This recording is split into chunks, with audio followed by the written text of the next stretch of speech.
The inspiration for this record was very much like, you know, how do I look at childhood? Because the first album was so much about childhood, but take it forward and start to look at the kind of the other side of it, the slightly darker side of childhood. And inevitably that led me into the theme of adolescence and teenage years.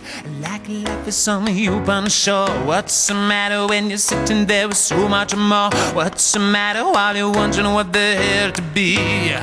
Are you wishing you were ugly like me? Blame it on the girls who do. Blame it on the boys who keep hitting on you. Blame it on your mother for the things she said. Blame it on your father, but you know he's dead. I spent 6 months writing the record in London, and then I went over and spent 6 months recording the album with Greg Wells, who I did the first album with, and that was in Los Angeles.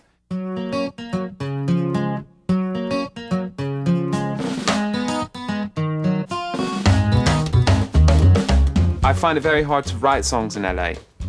However, I love writing in London and then taking what I've done and bringing it over to LA and working with Greg, because that city's kind of made for making movies and for making music.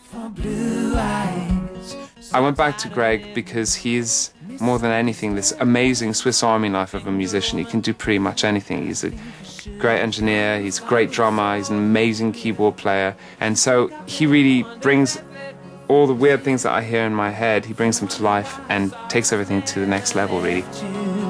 I'm talking about blue eyes, what's the matter? The first thing was called We're Golden, and when I wrote it, I never thought it would really go on the album, but then I sent it to Greg and he reacted to it, and it was just like, this is such a good starting point for the storytelling on the record. It, to me, is about the feelings that I had when I was a teenager, and no matter how bad everything got, I always turned towards music to make myself feel like I was worth something.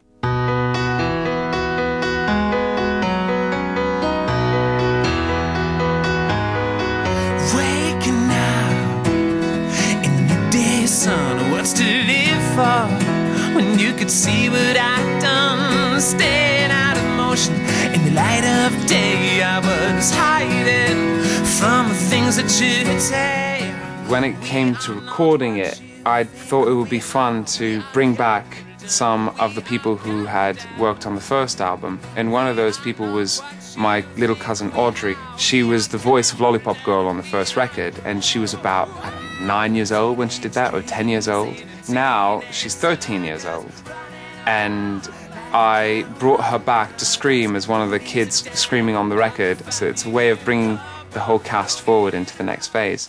We all know what you think we are golden! We are golden! And then I got the Andre Crouch Gospel Choir to sing on it as well. So it just kind of got bigger and bigger.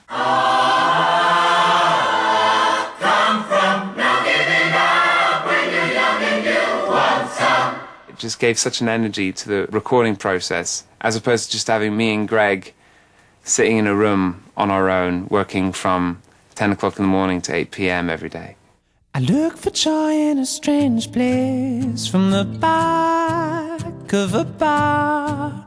From afar I see the look on my mama's face when her son's in the corner undone.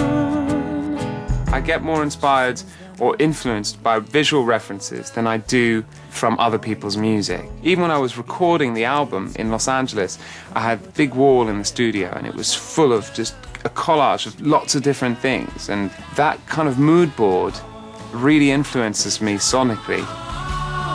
What am I doing? What am I doing wrong? 'Cause I keep on trying. Something ain't going, something ain't going on. The artwork's really important to me. I do it with my sister and my collaborator, Richard Hogg, and we do it out of our living room. We've got this cast of characters called Mubbins, and they look like the Teletubbies or the Care Bears that didn't make the auditions. I've created them because they represent my teenage freaks, you know? They're freaks, but they're so otherworldly and so fantasy-like that they're beautiful freaks.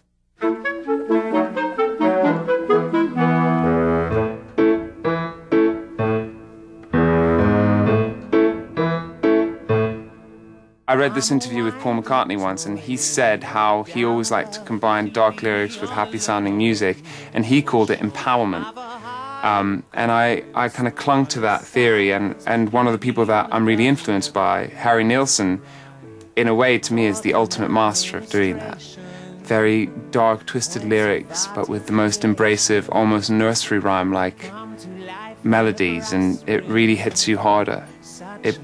It exaggerates everything, actually. She's the meanest hag that has ever been. Pulled out my insides with an old safety pin. I'm the sorest sight, now I feel like trash. Clothes are made of rags and they don't even match. So I guess I like to combine quite dark sounding or quite bitter sounding lyrics.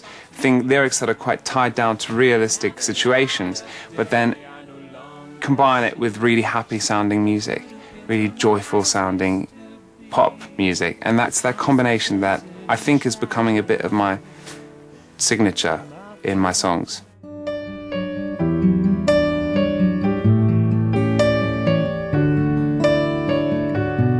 I always remember being 16 years old and I had just had this massive argument with all my friends, and I was at a club in London, and some Bronski beat song came on. It was probably like either Tell Me Why or Small Town Boy or something, and I just started to dance. It was 2 o'clock in the morning. I was on my own, and dancing on your own in a nightclub when you're 16 years old is quite a big statement. I was really on my own. I just started to lose myself because I was dancing for me. I wasn't dancing for anyone around me. And if you always notice when people dance on their own in a nightclub, there's always this kind of like space that appears around them because people just don't really trust them. And I always wanted to write a song that had that same happy, sad 90s feeling, and that's what Rain is. Is it really necessary every single day? You're making me more ordinary in every possible way.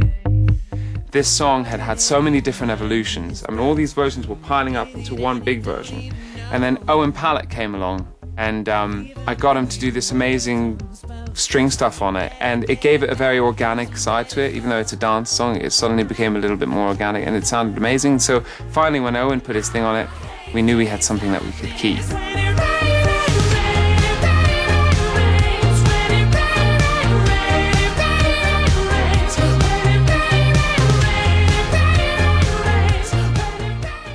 The best moments for me are when something's solved, when that bass line is solved, when that song starts to sound like the record that you had in your head, or all those moments of surprise. Those to me are the ones that I chase, and I run around the studio like a 8-year-old girl, go, yeah, yeah, yeah, I want to hear it on the radio. Sounds like a smash.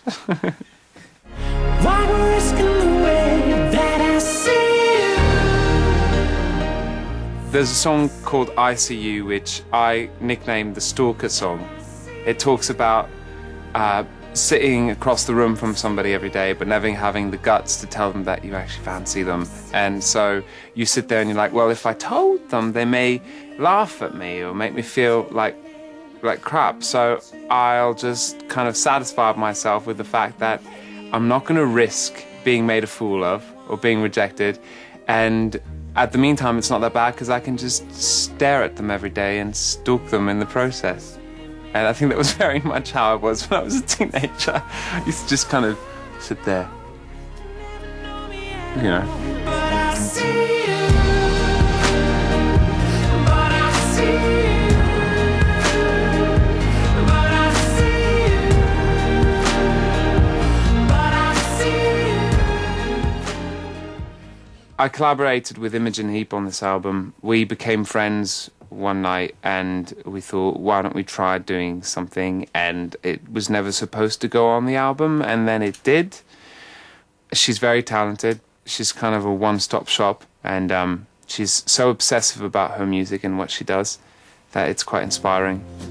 And by the time I'm dreaming and you've crept out on me sleeping, tell me, how am I supposed to care? It was nice. It's the first time I've ever worked with another artist. It was a little bit daunting. I was a bit apprehensive, but actually with someone like her, it doesn't really matter. Good night, Imogen. Thank you very much. I'll speak to you soon. Teenage dreams in a teenage circus, running around like a clown on purpose. Who gives a damn about the family you come from? No giving up when you're young and you want some. My second album is about feeling comfortable with the fact that I write my kind of pop music and not apologizing about anything, and in the process enabling me to drop so many of the complexes that I've had over the past few years. If I'm dancing around in a bedroom on my own for my music video, it's for a reason, especially if I'm in my underwear. It's for a reason. It's a statement on my part saying, you know what, this is how I got here, and this is how I'm going to celebrate the fact that I am here and keep doing what I want to do for all the reasons that I started doing them in the first place.